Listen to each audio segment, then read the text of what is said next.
In this video, I'll show you how to enable two-factor authentication code or get it in KuCoin.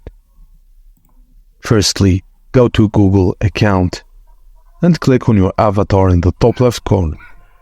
Select security from the menu and find the Google verification or two-step verification section. If prompted, you may need to enter your current 2FA code. Follow the instructions to connect your KuCoin account with Google Authenticator. Be aware that some services may temporarily disable certain features for 24 hours for security reasons. You can also set up Touch ID, pattern unlock, or other security measures if available, and make sure to follow the prompts to complete the setup and ensure your account is securely connected. And that's it, guys. Thank you for watching, and please don't forget to like and subscribe for more.